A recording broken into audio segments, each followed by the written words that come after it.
Have you heard of the fantastic new golf shoes, which actually will help your game? SQAIRZ will help you improve your balance, stability, and give you more distance. You want to work on your golf swing authentically? Do it from ground upwards. Change your shoes, change your game. I did, and I gained 7 yards. These shoes are designed with the latest performance technology, and in testing, they're proven to help add distance. Just go to getsquairz.com to find out more. SQAIRZ, the distance golf shoe.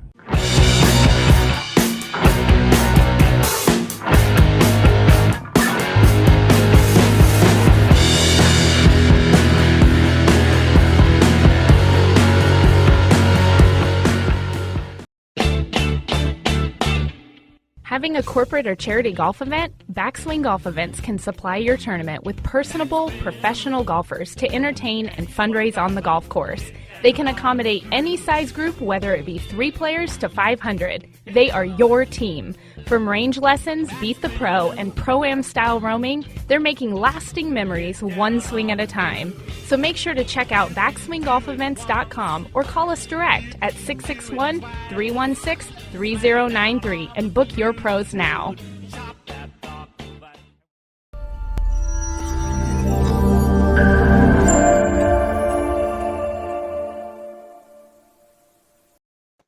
Good morning, everyone, and welcome to On Par with Amanda. Today, we have a very special guest, Robert Winskowicz. He is just probably my favorite human right now in the world.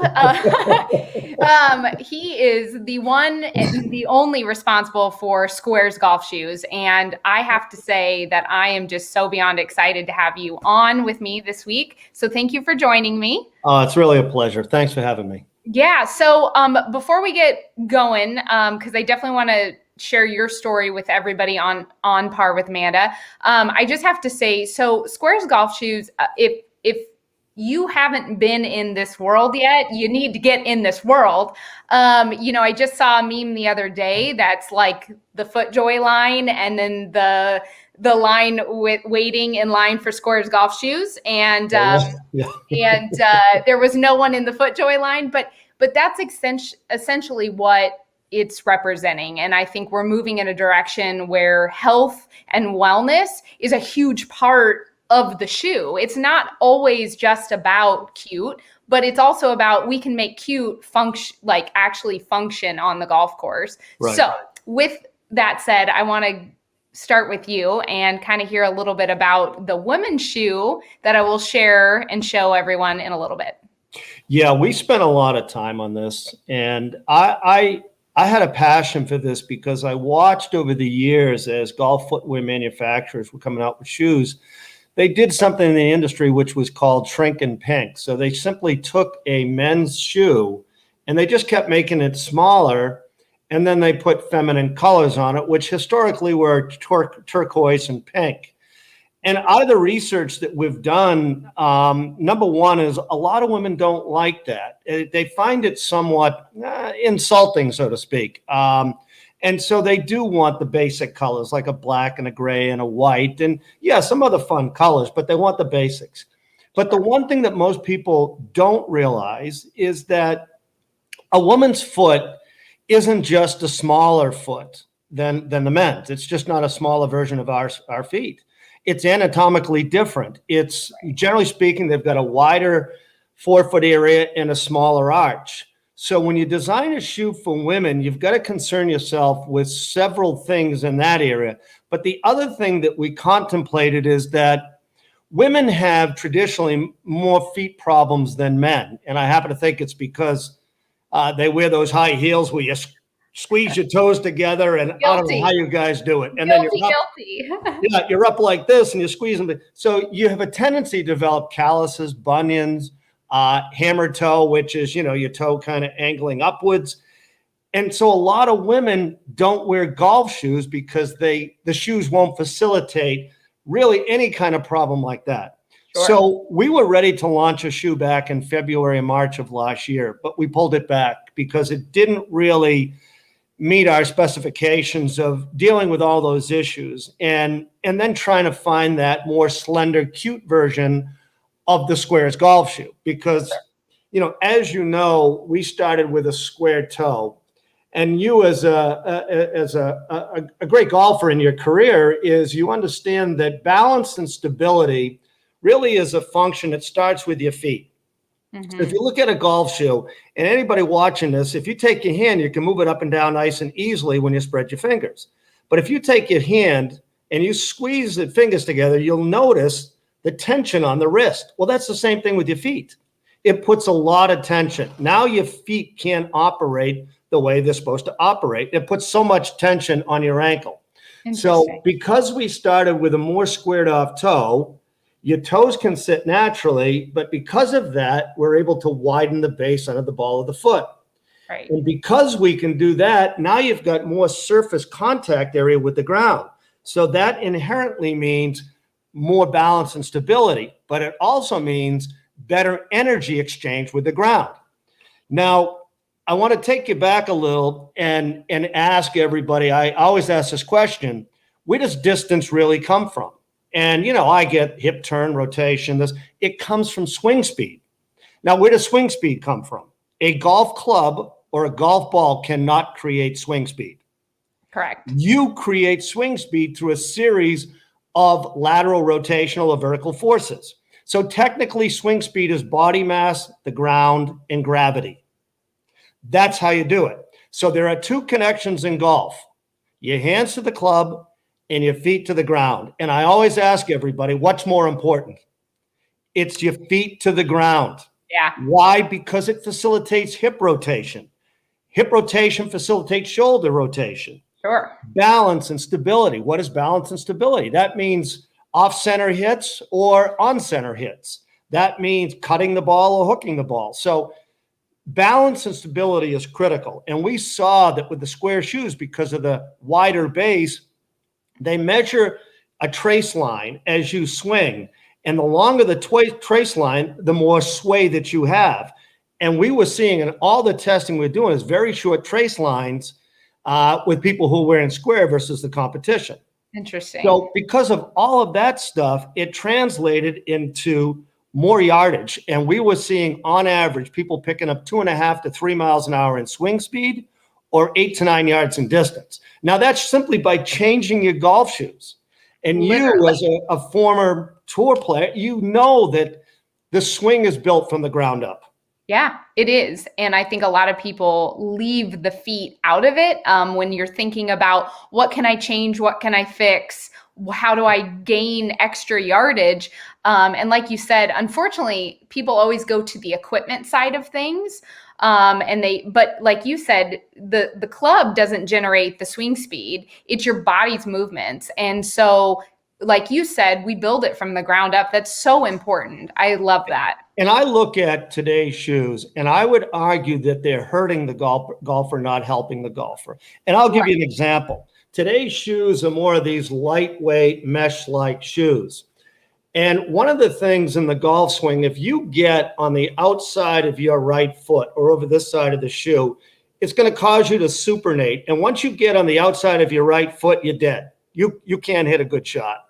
You want to be on your trail foot. You want to be in the inside of the heel. That's where the power really comes from. Now, if you watch and I squeeze the shoe, you see how much is coming over the edge? Yes. That's how much your foot is moving in this shoe. And I was talking to Rick Smith, who now endorsing our brand along with Jim McLean, is that one of the things that he said to me, he goes, my feet are terrible. He said, they're all ripped up. Why? Because over the years, hitting as many balls as he has, is that feet move in the shoe. And when your feet move in the shoe, you start developing calluses, blisters, things of that nature. Even Jack Nicklaus, same thing. Jack Nicklaus has very bad feet. And it's because the amount of swings he's taken, but a good golf shoe shouldn't hurt your feet. And there's an old saying in golf footwear, if you can take a shoe and twist it. Toss it. Get rid of it. It's not helping you. I guess, over the years, I think everybody's gotten away from the spiked shoe. I see more and more amateurs playing in this spikeless, but when I need stability and I need something, I don't understand why we're getting to a less sturdy shoe. Like you said, you can twist them, you can practically break them in half. Like the shoe you're holding, the Roshis and things, yeah, they look cool if you're standing there for a photo shoot, but for functionality, when I need to feel good. So I know I've mentioned this to you before, but if you can touch on, I am someone that has extremely flat feet. And when I say flat, I mean whole footprint down. And so my feet, my knees, my ankles, everything kills me after one round of golf of walking. Tell me a little bit about that in this shoe. Right. So, we did a lot of studies and gait analysis, and it's interesting.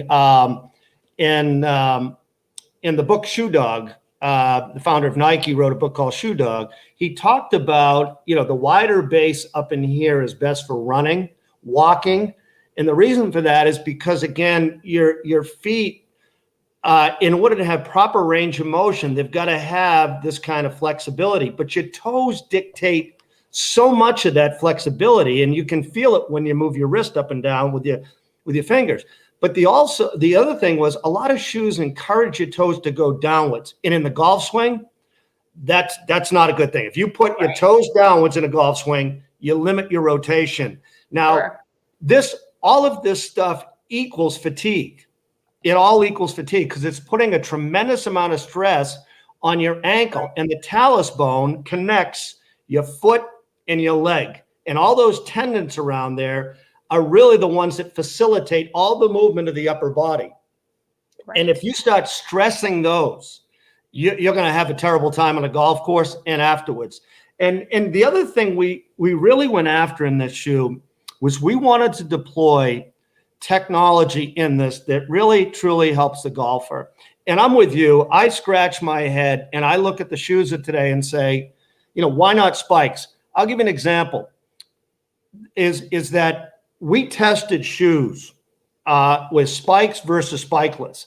And there's studies out there that people can research. There was one done at North Carolina State that they showed a distance gain of 5 yards on average just by wearing spikes. We've seen it much higher, up to 10 yards of distance. And, there are people out there like Ben Hogan. Ben Hogan was arguably one of the best ball strikers ever to live. And you know that he placed an extra cleat. He had the Maxwell Shoe Company placed an extra cleat on the outside of his right foot. Interesting. Now, when the last time he played golf, he had 13 cleats on each shoe. Wow. So 26 cleats. So I don't think this guy got too much wrong. And the reason why he put an extra cleat there, because you need that. You need that push off and you need that ground connection. So, ultimately, Amanda, I was after two things. I was after trying to provide the best balance, stability, and comfort to accommodate some issues with women's feet. Yeah. And I said, I want to build the first ever performance-based golf shoe. And I have another opinion, which is I really believe manufacturers try to err on the side of being cute and fashionable. And I found that the more you talk to women, the more they say, listen, I do want to play better golf. I'm just not out there to look good. Sure. I want to play better golf. And there's companies out there that ignored fashion as the first thing and looked at performance first. And if you think back to Callaway and the Big Bertha, when they came out, people looked at that and said, geez, that's ugly. Look at the size head, or ping irons. Right. And they placed performance and perimeter weighting before they did looks. And look, I'd contend it's a very good looking shoe. It's great.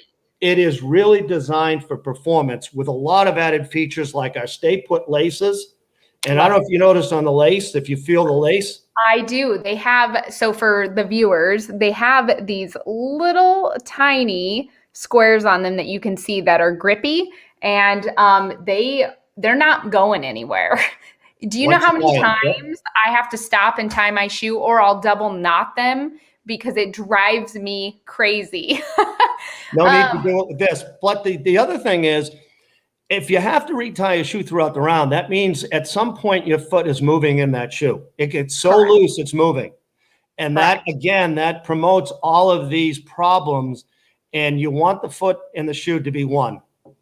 I agree. Well, I definitely, so to touch a little bit more on the female side of the shoe, I'm ecstatic because, like you said, while I love things that are pink and cute and fun, when it comes to my golf shoe, I really, it's hard to find just the basic colors. It's very hard to go find just a solid gray or something that can match every outfit. So that way I have that support for every outfit that I wear. If I have a hot pink leopard pair, there's going to be very few things I can wear that with, but I want the performance all the time, not just when I wear that certain outfit.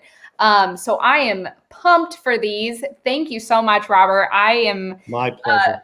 beyond excited to join the literally one of the biggest trends going on right now, which will turn very quickly out of a trend into a lifestyle change for a lot of people. So I'm beyond excited, and I wish you nothing but the best. And I can't wait to continue this journey with SQAIRZ golf shoes. So I'm happy to have you along for the ride. I really am. And please let us know what you think. And yes, for sure. welcome to SQAIRZ Nation. Yay, I'm excited. Thanks again. And I will have you on very soon, I'm sure, to give you a full rundown of the shoe. That sounds great. Thank you, Amanda. Awesome. Thank you.